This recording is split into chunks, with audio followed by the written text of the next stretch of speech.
think for us, first and foremost, it starts with a culture. We try to create a sense of belonging.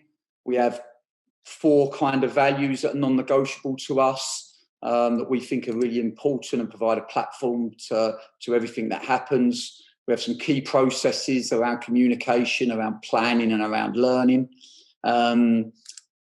Always for us, people are in the middle and are at the centre of our culture and our environment. We talk a lot about game models, technically, tactically, which we're going to go on to do today, but never forget, as a coach, ultimately you're coaching human beings, and it's always about the people.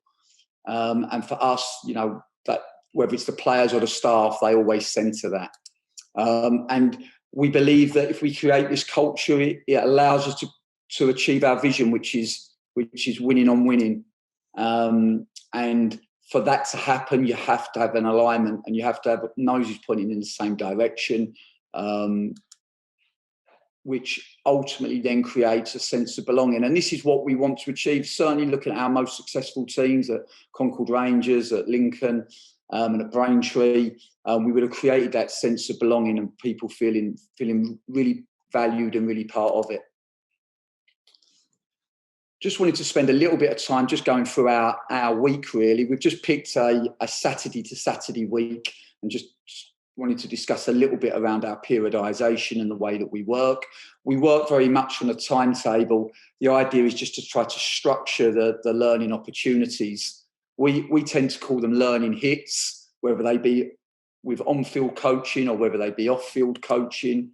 Both are quite important to us.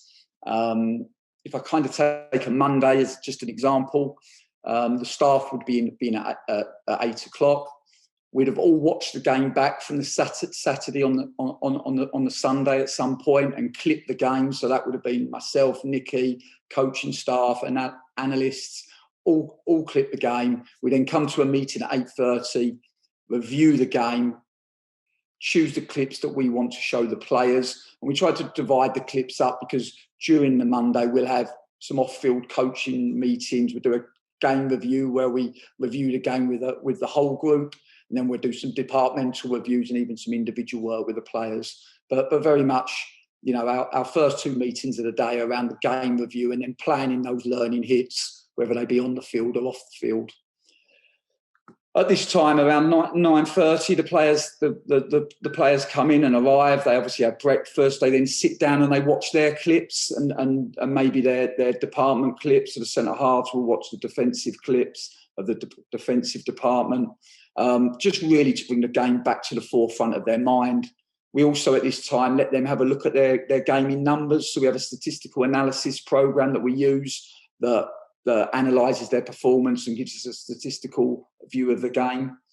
And this really leads us into 11 o'clock, where we would then have a team meeting, go through the review of the game, no more than 15 minutes. So I tend to, the bigger the meeting or the more people in the meeting, the more reduced time that we have, because we know that really we only have the players' full concentration for around 15 to 20 minutes in that environment.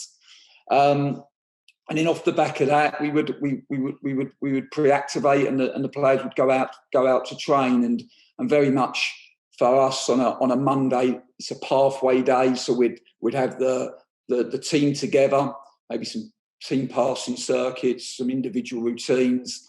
Then we would divide up. The starting 11 would go and do some correction work. So, for example, if we had some issues on our build phase, we might go and do some work on that phase of the game. The players that didn't start the game, they would then go and do some squad training, which would always to our principles, but would maybe some condition games, some sort of constraints-based coaching. And then the players that didn't play would then come back, and then they would do the corrections, and that kind of keeps everybody on the same curriculum, if you like. And then off of the back of that, in the afternoon after lunch, we meet with the players in departments, we meet with them individually. Between Nicky and I and the coaching team, we try to meet every player and really manage their performance and analyse their performance. And as we go to department and individual meetings, it's more about the players' voice rather than our own. So we really try to empower the players in these meetings, and try to get their views. And the great thing for that, for Nicky and I, is that learning then becomes two-way. You know, hopefully they're learning from us, but we're also learning from them. And Monday then just finishes ultimately with us in coaching reviews. So we watch the training back, always review the training, look at areas and look at things that we could do better. And that leads into some oppositional analysis for the next weekend's game, and also a planning meeting.